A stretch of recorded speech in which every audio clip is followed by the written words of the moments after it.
भुसे साहेब एक राहू बेट म्हणून ओळखला जातो आणि तिन्ही बाजूनी नद्या असताना भाग एकेकाळी आमच्या तालुक्याच्या गावाला जायचं असेल तरी सोय नव्हती आणि प्रत्येक गावाला जोडणारे रस्ते अतिशय खराब होते. परिस्थिती बदलतीये आणि या बदलत्या परिस्थितीप्रमाणे मुंबई पुणे जवळ आहे. खूप मोठे उपक्रम आम्ही परिसरामध्ये करतोय. रिंग रोड इथूनच जवळून जातो. या गावातूनच उद्याचा भविष्यातील संभाजीनगर पुणे रस्ता सुद्धा या परिसरामधूनच जाईल आणि तशा प्रकारचं नियोजन आम्ही करतोय. आणि आज राहू वाघोली पारगावचं जवळपास 400 कोटी रुपयाचं काम चालू आहे आणि त्या माध्यमातून नदीवरचे वेगवेगळे पुलाची कामं चालू आहे. शेजारी टाकळीला पुलाचं काम आपण करतोय आणि या परिसरातील वेगवेगळी विकास कामं मार्गी लावण्याचा प्रयत्न आम्ही केला. त्याच्यामध्ये वडगाव बांडेचं एक सबस्टेशन जवळपास 5 कोटी रुपये किमतीचं आपण त्या ठिकाणी मंजूर केलं. जलजीवन मिशन संदर्भामध्ये अधिवेशनानंतर मी लगेच बैठका घेतोय. निधीची कमतरता आहे, सभागृहामध्ये मांडलंय आणि त्या माध्यमातून ती कामं सुद्धा गतिमान करण्याचा आमचा प्रयत्न राहणार आहे. वडगाव बांडे ते मेमानवाडी या रस्त्यासाठी जवळपास 70 लाख रुपयाची आपण तरतूद केली. पाटेठाण वडगाव बांडे मेमानवाडी रस्त्याचं 50 लाख रुपयाचं काम त्या ठिकाणी प्रगतीपथावर आहे. वर्दडेवाडीच्या उर्वरित रस्त्यासाठी आपण 50 लाख रुपयाची तरतूद केली. पूर्वी या छोटी वाडी असली तरी हा रस्ता झाला पाहिजे आणि त्यावेळी मी जाणीवपूर्वक उल्लेख करेल की माझ्या घरचा रस्ता करायचा का गर्दडेवाडीचा करायचा हा प्रश्न होता. मी गर्दडेवाडीचा रस्ता करायचं ठरवलं आणि अधिकाऱ्यांनी मग माझाही नाही एकटा माझ्या घरचा रस्ता त्यामध्ये बसवला आणि त्यामुळे शेवटी आपल्या घरी जाताना माझ्यावर कधी टीका व्हायची घ्यायच्या घरचा रस्ता चांगला नाहीये.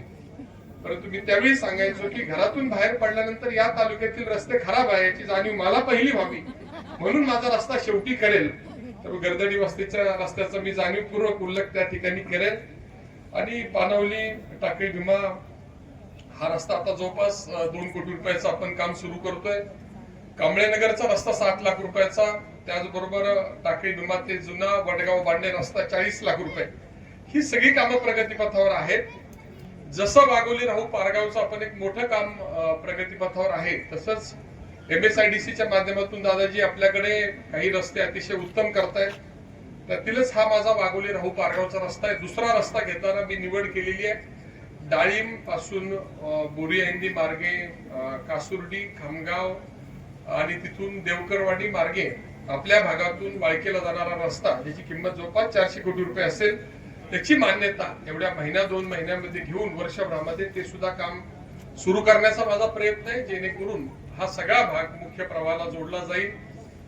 मी सांगितल्याप्रमाणे रिंग रोड हा जरी आपल्या मतदारसंघात नसला तरी मी सातत्यानं पाठपुरावा करतोय. त्याचं कारण आहे की आता इथून मुंबईला जायचं असेल तर खूप अवघड आहे परंतु आपल्या भागापासून मुंबई अतिशय कमी वेळामध्ये आपल्याला जोडता येईल.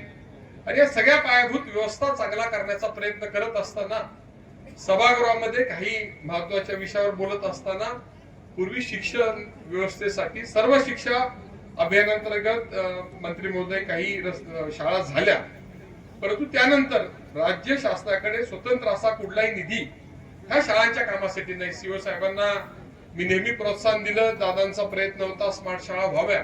पालकमंत्री म्हणून त्यांनी पुढाकार घेतला. आम्ही त्यांना पाठिंबा देताना मी सातत्याने एक भूमिका मांडत होतो ती म्हणजे ह्या मॉडेल स्कूल झाल्याच पाहिजेत परंतु त्याचबरोबर ज्या शाळांना आता इमारती नाही त्याचा सुद्धा प्राधान्याने विचार केला पाहिजे. पायाभूत व्यवस्था चांगली झाली पाहिजे आणि विशेषतः पुण्यामध्ये काही CSRच्या माध्यमातून सुद्धा काही उद्योग पुढे येत आहेत आणि त्या माध्यमातून ही पायाभूत व्यवस्था चांगली झाली पाहिजे. मी रस्त्याचा उल्लेख केला. पाण्यासाठी आपण खूप काही करतोय. सगळे केटीवर्स बदलून त्या ठिकाणी बॅरेजेस बनवतोय. भामास्कडचं काय झालं त्याच्यावर मी इथं न बोललेलं बरं परंतु भविष्यामध्ये पाण्यासाठी मला काही ना काहीतरी उपाययोजना कराव्या लागतील. या भागासाठी विशेषतः मला चिंता निश्चितपणे आहे परंतु बुरशी सारखं पाणी दौंडकडे वळवण्यामध्ये आपल्याला यश येतंय. दौंडचा कडे येणारा कालवा आपण टनेल मधून जवळपास 2000 कोटी रुपये खर्च करून करतोय.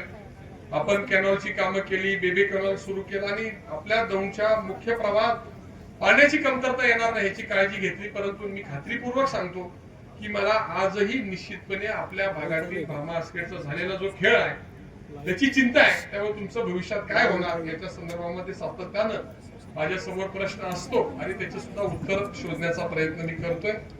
या सगळ्या व्यवस्था जरी झाल्या तरी आज तुमचं कौतुक यासाठी आहे, या सगळ्या व्यवस्था ज्या मानवासाठी आहेत त्या मानवाच्या पाया जो घडतो तो शाळेमध्ये घडतो आणि शाळेची व्यवस्था चांगली करण्याचं तुम्ही ठरवलं, त्यामुळे तुमचं कौतुक करावं तेवढं थोडंच आहे.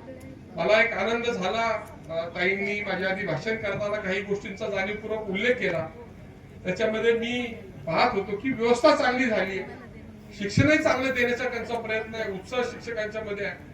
परंतु त्यांनी जो विशेष उल्लेख केला की मेडिटेशन, आहाराच्या सवयी, व्यायाम या सगळ्यांचा अंतर्भाव या शाळेमध्ये होतोय, ही त्याहीपेक्षा आनंदाची गोष्ट आहे. कारण की शेवटी नागरिक घडायचा असेल तर तो शारीरिक दृष्ट्या सुद्धा सक्षम असला पाहिजे. दादासाहेब, मी सातत्यानं सभागृहामध्ये दोन अतिशय गंभीर विषयावर सातत्यानं प्रश्न मांडतोय, फारसं कोण बोलत नाही. परंतु आज एका बाजूने आपण शाळा चांगल्या करायला चाललो, ही आनंदाची गोष्ट आहे. परंतु आमच्या प्रफुल्ल परिसरामध्ये, प्रफुल्ल पलीकडच्या तालुका आहे म्हणून सांगतो की आपल्या पाणटापर्यंतवर काय चाललंय हे तुलाही माहित आहे आणि मला माहित आहे. साहेब, आमच्याकडे एमडी सारखे सुद्धा काही उद्योग कुडकुम सारख्या एमआयडीसी मध्ये आम्हाला त्या ठिकाणी आढळून आले, त्याच्यावर कारवाई झाली असली तरी पुढची पिढी हे जपण्याचं, ती वाढवण्याचं काम हे आम्हाला करावं लागेल. जर अंमली पदार्थ ग्रामीण भागापर्यंत आले असतील तर त्याचा सुद्धा रोखण्यासाठी आम्ही उपाययोजना केल्या पाहिजे. मी पोलीस विभागाला सातत्यानं सूचना केल्या, थोडं मी काम करतो, बरीचशी यादी वाचली. मला वाटतंय मी भूमिपूजनाला कधी या परिसरात आलेलो नाही. एखादा भूमिपूजन करण्याची ऐवजी एखादा काम वाढीव करता येईल का हा विचार सातत्याने मी करत असतो. त्यामुळे पण मला असं वाटतंय की भविष्यामध्ये मला काम मंजूर केल्यानंतर भूमिपूजनाला येऊन एक फोटो काढावाच लागेल. कारण की काम करण्याला जेवढं महत्व आहे त्याच्यापेक्षा जास्त महत्व आता प्रसिद्धीला यायला लागले. त्यामुळे कदाचित सुखदेव सभापती झाला नाही, परंतु काम सभापती म्हणून करताना अतिशय चांगल्या पद्धतीने त्यांनी काम सुरू केलं. मी दोघांनाही शुभेच्छा देतो, बिरधवल बाबांना आणि विवेक वळसे पाटलांना. बिरधवल बाबा आमचे सहकारीच आहे, कारण की आम्ही आता सरकारमध्ये बरोबरच आहोत. सुदैवानं निवडणुकीला सुद्धा आम्ही सगळे विधानसभेला बरोबर होतो आणि युती धर्म त्यांनी पाळलेला असल्यामुळे मलाही माझा युती धर्म पाळला आहे. त्यामुळे तुमच्या सगळ्यांच्या पाठीशी सुदैवानं राज्याचे आज शिक्षण मंत्री या ठिकाणी आहेत. आज ग्रामविकास मंत्र्यांनी सुद्धा सगळी चौकशी सकाळी सकाळी केली, मी तुमच्या कानावर घातलं. आणि ग्रामविकास मंत्री अतिशय माझे जवळचे मित्र आहेत, आपल्या सगळ्यांना माहित आहे. मी तुम्हाला खात्री देतो की या जिल्हा परिषद मध्ये राज्यशास्त्राच्या माध्यमातून देवेंद्रजी, सुनेत्राताई किंवा शिंदे साहेब हे मदत करतीलच करतील. परंतु मी सुद्धा आपला युती धर्म पाळून तुमच्या सगळ्यांच्या बरोबर अतिशय ताकदीनं राहील. विवेक वळसे पाटील तर माझे कॉलेजचे मित्र आहेत, अजून त्या ठिकाणी माझी जबाबदारी जास्त राहील, शिक्षण विभाग त्यांच्याकडे आहे. त्यामुळे शेवटी आपल्याला कुठे संधी मिळेल त्या ठिकाणी चांगलं काम करणं हे आपलं कर्तव्य आहे आणि ते कर्तव्य पार पाडण्याची भूमिका आम्ही पुढच्या काळामध्ये पार पाडू. 2-4 सूचना ह्या निश्चितपणे मी करेल. मी भुसे साहेब, परवा ग्रामविकासा विषय होता परंतु शिक्षणाची चर्चा चालू होती, तुमच्या समोर एक प्रश्न मांडला. जी आदर्श शाळा आहे त्या आदर्श शाळा चांगल्या चालल्यानंतर त्या ठिकाणची शिक्षक हे त्या ठिकाणी कायम करावे अशी त्या ठिकाणच्या पालकांची मागणी असते. आमच्याही तालुक्यामध्ये शाळांच्यामुळं त्याला माझ्या सगळ्या मागण्याला प्रतिसादही लोकांचा आहे. तुमची भूमिका आणि शासनाची भूमिका मला माहिती आहे की एखादा चांगला शिक्षक असेल तर तो त्या शाळेतनं शिकवता इतर शाळा त्यांनी चांगल्या केला पाहिजे असाही आपला प्रयत्न आहे. परंतु माझी या ठिकाणी अतिशय प्रामाणिकपणे भूमिका तुमच्या समोर मी सभागृहात मांडलेली या ठिकाणी मांडतो आणि माझी नक्कीच मी पुढाकार घेऊन ग्रामविकास मंत्र्यांची आपली बैठक व्हावी असा प्रयत्न करेल आणि त्या माध्यमातून या पालकांच्या ज्या मागण्या आहेत त्यासाठी विशेष बाब म्हणून का होईना काही आदर्श शाळांच्या बाबतीमध्ये त्या शाळा चांगल्या चाललेल्या आहेत, विद्यार्थी घडतायत, ती सातत्याची प्रक्रिया ही पुढे कशी चालू राहील आणि ते शिक्षक त्या ठिकाणी कसे राहतील याचा प्रयत्न निश्चितपणे आपण सगळ्यांनी करण्याची, लोकांची जी मागणी आहे त्याचा विचार करण्याची